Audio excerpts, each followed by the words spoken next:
TET ਦਾ paper ਹੋਇਆ, ਉਸ ਮਾਮਲੇ 'ਚ ਗੜਬੜੀ ਸਾਹਮਣੇ ਆਈ। ਉਸ ਮਾਮਲੇ ਦੇ ਵਿੱਚ ਸਾਹਮਣੇ ਆਇਆ ਕਿ ਪੇਪਰ ਤੇ ਪਹਿਲਾਂ ਹੀ ਆਨਸਰ ਹਾਈਲਾਈਟ ਕੀਤੇ ਹੋਏ ਸੀ, ਆਨਸਰਾਂ ਦੇ ਉੱਤੇ ਟਿਕ ਮਾਰਕ ਕੀਤਾ ਹੋਇਆ ਸੀ। ਇਸ ਪੂਰੇ ਮਾਮਲੇ ਦੇ ਵਿੱਚ ਸਰਕਾਰ ਨੇ ਹੁਣ ਜਾਂਚ ਦੇ ਹੁਕਮ ਕਰ ਦਿੱਤੇ ਨੇ।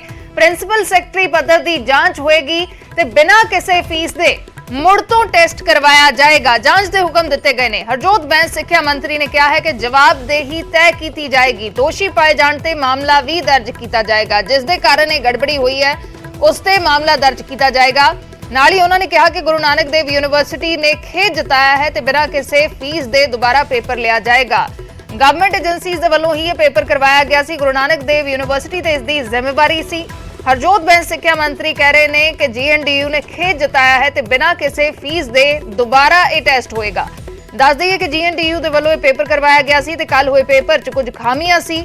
प्रश्न पत्र दे विच ही उत्तर हाईलाइट किए हुए सी, टिक मार्क की हुई सी, 4 ऑप्शनां सी, ऑब्जेक्टिव टाइप पेपर सी ते असी दिखा रहे हैं स्क्रीन दे उत्ते कि किस तरीके दे नाल हाईलाइट किए हुए सी, आंसर पहला ही हाईलाइट किए हुए सी। टैट का पेपर सी, लेकिन ये गड़बड़ियां सामने आईयां, जिस तो बाद हुण जांच दे हुक्म दिते गए ने। प्रिंसीपल सैकटरी पद्धर दी जांच होएगी, पेपर दोबारा होएगा बिना किसी फीस दे।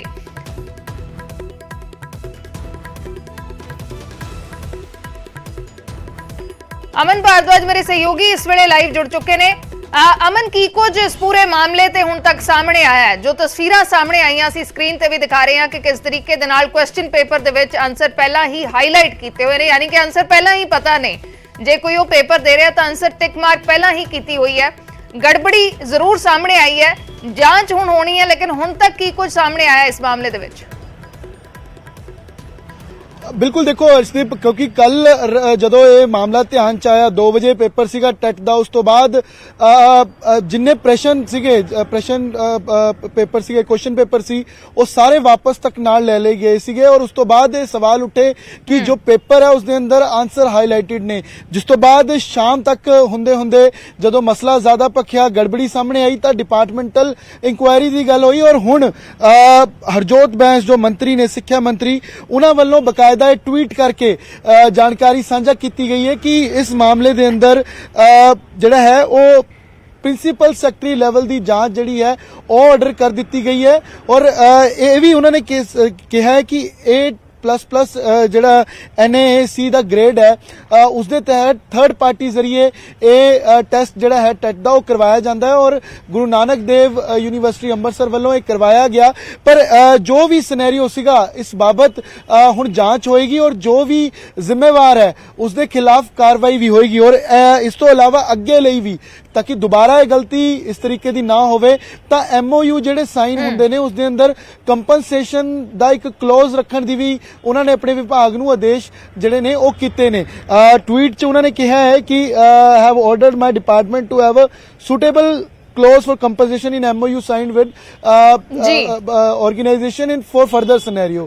ਤਾਂ ਅੱਗੇ ਲਈ ਵੀ ਇੱਕ ਉਦਾਹਰਨ ਜ਼ਰੂਰ ਸੈੱਟ ਹੋਈ ਹੈ ਕਿ ਜੇਕਰ ਇਸ ਤਰੀਕੇ ਦੀ ਕੋਈ ਗੜਬੜੀ ਕਰਦਾ ਹੈ ਜਾਂ ਗਲਤੀ ਕਰਦਾ, ਇੱਕ ਤਾਂ ਕਾਰਵਾਈ ਉਸ ਤੇ ਹੋਏਗੀ ਔਰ ਦੂਜੇ ਪਾਸੇ ਕੰਪਨਸੇਸ਼ਨ ਵੀ ਜਿਹੜਾ ਹੈ ਉਹ ਵਿਭਾਗ ਧਿਆਨ ਚ ਲਿਆ ਰਿਹਾ ਕਿ ਕੰਪਨਸੇਸ਼ਨ ਲਈ ਜਾਏ। ਔਰ ਤੀਜੀ ਇਸ ਦੇ ਅੰਦਰ ਅਹਿਮ ਗੱਲ ਇਹ ਹੈ ਕਿ ਜੋ ਕੱਲ ਐਗਜ਼ਾਮ ਹੋਇਆ ਉਸ ਦੇ ਲਈ ਤਿਆਰੀ ਸੀਗੀ, ਵਿਭਾਗ ਦਾ ਪੈਸਾ ਖਰਚ ਹੋਇਆ, ਤਾਂ ਜੋ GNDU ਹੈ ਗੁਰੂ ਨਾਨਕ ਦੇਵ ਯੂਨੀਵਰਸਿਟੀ ਉਹਨਾਂ ਵੱਲੋਂ ਇਹ ਕੱਲ ਟੈਸਟ ਕਰਵਾਇਆ ਗਿਆ ਸੀ, ਤਾਂ ਹੁਣ ਦੁਬਾਰਾ ਨਵੀਆਂ ਤਰੀਕਾ ਐਲਾਨ ਕਰਕੇ ਇਹ ਟੈਸਟ ਦੁਬਾਰਾ कराया जाएगा। और इस बार कोई भी इस एग्जाम की फीस जिहड़ी है वो नहीं होएगी। और तरीका का ऐलान जल्द देखने को मिल सकता है, क्योंकि बेहद अहम एग्जाम ये हुंदा है और लखां की तादाद च इस नूं जिहड़े टीचर एलिजिबिलिटी लई इस टेस्ट नूं दिंदे ने। और कल तो ही, क्योंकि वड्डा सवाल यह है कि जो गड़बड़ी हुई इस दे पिछे जिम्मेदार कौन है, क्योंकि करवाया ये थर्ड पार्टी के जरिए गया, लेकिन सवाल विभाग ते खड़े हुंदे ने।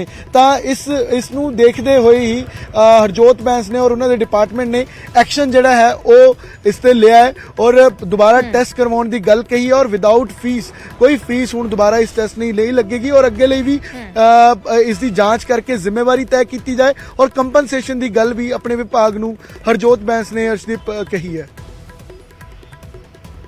जी जी बिल्कुल, फिलहाल दे लई शुक्रिया अमन, पूरी जानकारी दे लई। तां जांच इस मामले की होएगी, लेकिन कैंडीडेट्स का नुकसान तो होया है, क्योंकि दोबारा तरीका ऐलानिया जाणगियां, दोबारा पेपर होएगा तो उन्होंने दोबारा तैयारी करनी पएगी उस पेपर दे लई। ਤਾਂ ਜਲਦ ਇਹ ਤਰੀਕਾਂ ਐਲਾਨੀਆਂ ਜਾਣਗੀਆਂ। ਇਹ ਜ਼ਰੂਰ ਕਿਹਾ ਗਿਆ ਹੈ ਕਿ ਬਿਨਾਂ ਕਿਸੇ ਫੀਸ ਦੇ ਦੁਬਾਰਾ ਇਹ ਪੇਪਰ ਹੋਏਗਾ। ਹਰਜੋਤ ਬੈਂਸ ਸਿੱਖਿਆ ਮੰਤਰੀ ਦੇ ਵੱਲੋਂ ਟਵੀਟ ਕੀਤਾ ਗਿਆ ਹੈ। ਟਵੀਟ ਕਰਕੇ ਉਹਨਾਂ ਨੇ ਲਿਖਿਆ ਹੈ ਕਿ ਸਾਡੀ ਪ੍ਰੀਖਿਆ ਪ੍ਰਕਿਰਿਆ ਵਿੱਚ ਪੂਰੀ ਨਿਰਪੱਖਤਾ ਬਣਾਏ ਰੱਖਣ ਦੇ ਲਈ A++ NAC ਗ੍ਰੇਡ ਦੇ ਨਾਲ ਇੱਕ ਤੀਜੀ ਧਿਰ ਦੇ ਵੱਲੋਂ ਆਯੋਜਿਤ PS ਟੈਟ ਪ੍ਰੀਖਿਆ ਨੂੰ ਦੇਖਣ ਲਈ ਪ੍ਰਿੰਸੀਪਲ ਸੈਕਟਰੀ ਪੱਧਰ ਦੀ ਜਾਂਚ ਦਾ ਹੁਕਮ ਦਿੱਤਾ ਗਿਆ ਹੈ। ਜਵਾਬਦੇਹੀ ਤੈਅ ਕੀਤੀ ਜਾਏਗੀ ਤੇ ਦੋਸ਼ੀ ਪਾਏ ਜਾਣ ਵਾਲਿਆਂ ਤੇ ਲਾਪਰਵਾਹੀ ਦੇ ਲਈ ਮੁਕੱਦਮਾ ਦਰਜ ਕੀਤਾ ਜਾਏਗਾ। ਇਸ ਤੋਂ ਇਲਾਵਾ GNDU ਬਿਨਾਂ ਕਿਸੇ ਫੀਸ ਦੇ ਇਮਤਿਹਾਨ ਦੁਬਾਰਾ ਆਯੋਜਿਤ ਕਰੇਗਾ। ਭਵਿੱਖ ਵਿੱਚ ਮੇਰੇ ਵਿਭਾਗ ਨੂੰ ਅਜਿਹੀ ਸਥਿਤੀ ਵਿੱਚ ਉਮੀਦਵਾਰਾਂ ਦੇ ਮੁਆਵਜ਼ੇ ਲਈ ਤੀਜੀ ਧਿਰ ਨਾਲ ਦਸਤਖਤ ਕੀਤੇ ਗਏ MOU ਵਿੱਚ ਮੁਆਵਜ਼ੇ ਲਈ ਇੱਕ ਢੁਕਵੀਂ ਧਾਰਾ ਰੱਖਣ ਦਾ ਹੁਕਮ ਦਿੱਤਾ ਹੈ। ਉਮੀਦਵਾਰ ਦੁੱਖ ਕਿਉਂ ਝੱਲਣ?